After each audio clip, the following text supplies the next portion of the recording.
penerangannya nggak ada, jalannya rusak, pemerintahnya kemana? RT, RW, lurah, camat, tolong sampaikan sama bupati, sampaikan sama gubernur, bilang masyarakat Lebak juga bagian daripada rakyat Indonesia, jangan dianaktirikan. Engkau camat, engkau bupati, engkau dibayar sama rakyat, digaji sama rakyat, keringat rakyat, darah rakyat, kalian harus melayani rakyat, bukan malah membuat rakyat sengsara dan menderita.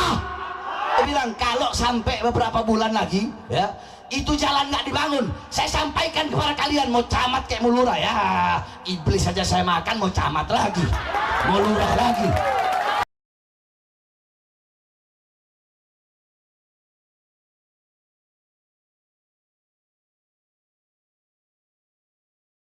Itunya takutnya beliau. Ini pemimpin yang adil, ini pemimpin yang amanah, nggak kayak tadi. Saya lihat jalan dari sana kemari penerangannya nggak ada, jalannya rusak, pemerintahnya kemana? Makanya ini pemerintah yang hadir di sini yang saya hormati, RT, RW, lurah, camat, tolong sampaikan sama bupati, sampaikan sama gubernur, bilang masyarakat Lebak juga bagian daripada rakyat Indonesia, jangan dianaktirikan. Kamu lurah, kamu kepala desa, engkau camat, engkau bupati, engkau dibayar sama rakyat, digaji sama rakyat, keringat rakyat, darah rakyat, kalian harus melayani rakyat, bukan malah membuat rakyat sengsara dan menderita. Saya tanya, jalan itu nggak dibenerin, nggak dikasih lampu udah berapa lama? Berapa lama? Maka saya sampaikan, mana camat hadir nggak camat? Mana camat? Nggak ada. Ya, sampaikan ini, mau lurah mau RT, sampaikan camat. Kemarin saya pergi acara di NTT.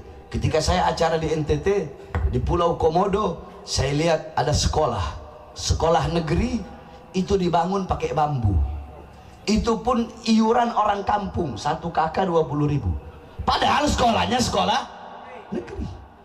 Oh, ngomel-ngomel saya depan situ. Akhirnya apa? 1 bulan kemudian langsung dibangun tuh sekolah. Pokoknya ini nggak ada urusan, jalanan arah setiap kampung-kampung harus dibenerin. Saya sampaikan, kalau camat, lurah membiarkan jalan akses masuk masyarakat masih bolong-bolong, kasihan bagaimana nanti orang-orang yang pergi malam, nggak ada lampu, mereka kecelakaan, anak istri mereka nunggu di rumah. Betul? Betul? Saya tanya, kalau ada yang seperti itu yang sengsara siapa? Rakyat apa bukan? Rakyat apa bukan? Yang menderita rakyat apa bukan? Saya tanya, mereka RT, RW, lurah, camat, bupati, gubernur, wali kota, menteri, presiden, mereka pelayan rakyat bukan? Pelayan rakyat bukan? Makan dari mana? Uang rakyat. Makan dari mana? Gaji rakyat. Kalian harusnya melayani rakyat. Saya bilang, kalau sampai beberapa bulan lagi ya itu jalan nggak dibangun, saya sampaikan kepada kalian, mau camat kayak mau lurah ya, iblis saja saya makan, mau camat lagi, mau lurah lagi. Saya sampaikan, ini semua semata-mata demi rakyat, demi masyarakat. Saya bilang, kalau dalam 1 bulan itu jalanan nggak dibangun, nggak dikasih penerangan, sama-sama kita datang, kita geruduk kantor camatnya, saudara-saudara. Allahu Akbar. Baru geruduk kantor camat. Saya demi bangsa, demi rakyat di penjara, udah berkali-kali di penjara, saudara-saudara. Berusaha dibunuh berkali-kali, diancam, dihina, dicaci, dimaki, diborgol tangan, borgol perut, borgol kaki, nggak ada masalah, enteng kecil, apalagi ini camat. Kenapa? Ketidakadilan harus dilawan, ketidakadilan harus, jangan dibiarkan, jangan.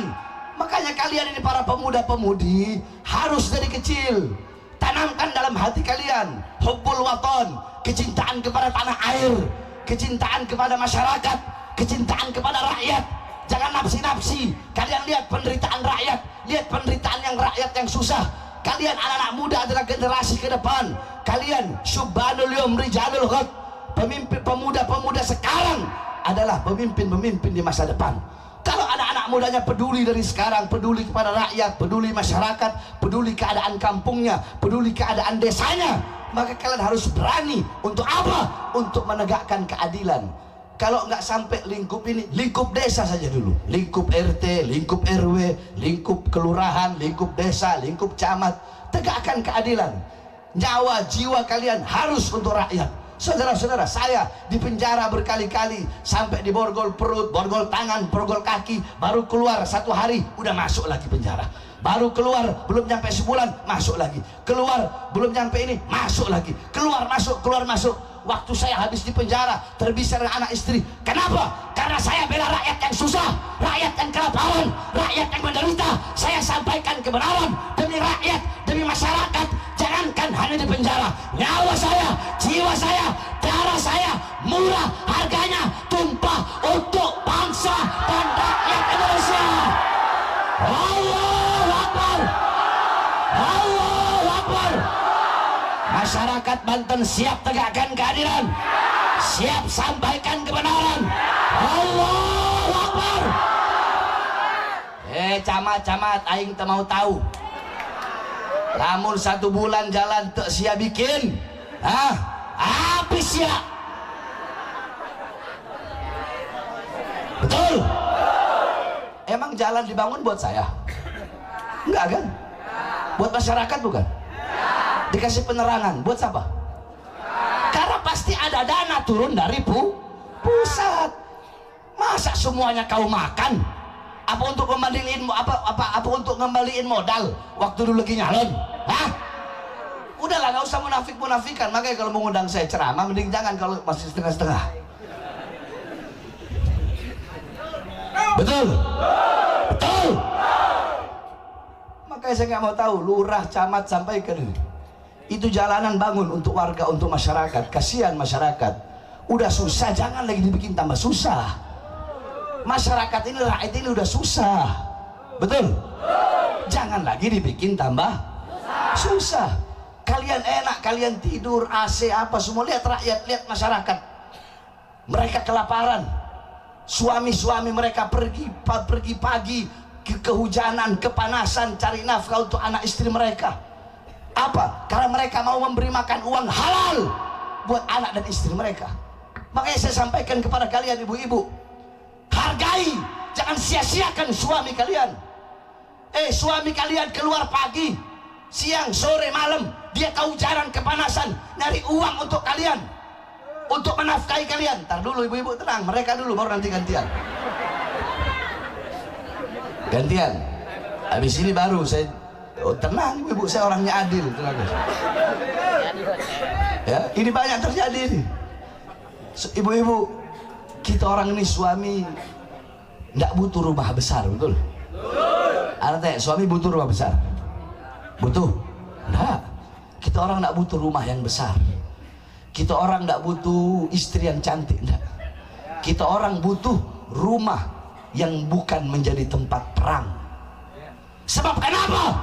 Sebab kita nih suami di luar udah cukup dihina, dicaci, dimaki, mendapatkan kecaman, tekanan. Masa pulang ke rumah juga dapat tekanan dari istri? Ibu-ibu, saya sering perang. Suasana perang enggak seseram. Suasana perang enggak seseram suasana rumah yang di dalamnya terdapat istri yang menyia-nyiakan dan tidak menghargai suaminya. Ibu-ibu, kita orang para suami, kita orang ini para suami, udah biar kalian nggak usah mikir apakah kita sudah makan atau belum. Nggak, kalian nggak usah mikir kita capek atau enggak. Kalian nggak usah mikir kita banyak pikiran atau enggak. Kalian nggak usah mikir. Kami para suami, yang penting anak istri makan. Kami nggak peduli kadang anak-anak nanya, bapak udah makan? Udah, sambil menahan air mata, padahal dia dalam keadaan lapar, ibu-ibu. Tapi tidak pernah para suami mengeluhkan hal itu kepada kalian, ibu-ibu. Nah, begitu juga kalian para suami. Kalian sebagai suami harusnya bisa mendidik. Kalian punya istri-istri, anak-anak kalian, istri kalian, didik mereka dengan pendidikan baginda Nabi besar Muhammad. Jangan ngarep, ini suami ngarep, saya pengen punya istri seperti Sayyidatuna Khadijah. Saya pengen punya istri seperti Sayyidatuna Fatimah. Saya pengen punya istri seperti Sayyidatuna Aisyah. Saya pengen punya istri seperti Sayyidatuna Asma binti Abi Bakar. Saya pengen punya istri seperti Sumayyah binti Khabbab. Saya pengen punya istri seperti Ummu Salamah, Ummu Sulaim. Saya pengen punya istri seperti Nusaibah. Saya pengen punya istri sebagai seperti Hamiyatul Islamiyah. Kalau kamu pengen punya istri seperti Sayyidatuna Khadijah, Sayyidatuna Aisyah, maka jadilah sosok Nabi Muhammad SAW. Kalau kamu ingin pengen punya istri seperti Sayyidatuna Fatimah, maka jadilah sosok Sayyidina Ali bin Abi Thalib. Pengen punya istri seperti Sayyidatuna Asma binti Abi Bakar, maka jadilah sosok Zubair ibn Awam. Ini enggak, suami pengen punya sosok istri yang seperti Siti Khadijah, Siti Aisyah, Sayyidatuna Asma binti Abi Bakar. Pengen punya istri seperti istri-istri para sahabat-sahabat Nabi Muhammad, para wanita-wanita yang soleha. Tapi kelakuan ente sebagai suami kayak Fir'aun, nggak bakal bisa. Kalau pengen punya istri seperti Sayyidatuna Khadijah, Sayyidatuna Aisyah, harus jadi sosok Nabi Muhammad. Pengen punya istri seperti Sayyidatuna Fatimah, harus menjadi sosok Sayyidina Ali. Pengen punya istri seperti Sayyidatuna Khadijah, Sayyidatuna Aisyah, kelakuan kayak Fir'aun, mana bisa? Nggak bisa. Nah, jadi saudara-saudara sekalian yang dimuliakan Allah, di akhir zaman fitnah, kerusakan di mana-mana, maka saya memberikan nasihat kepada diri saya dan kepada engkau semuanya. Untuk apa? Untuk lebih mendidik anak-anak kalian dengan pendidikan baginda Nabi besar Muhammad SAW. Saudara-saudara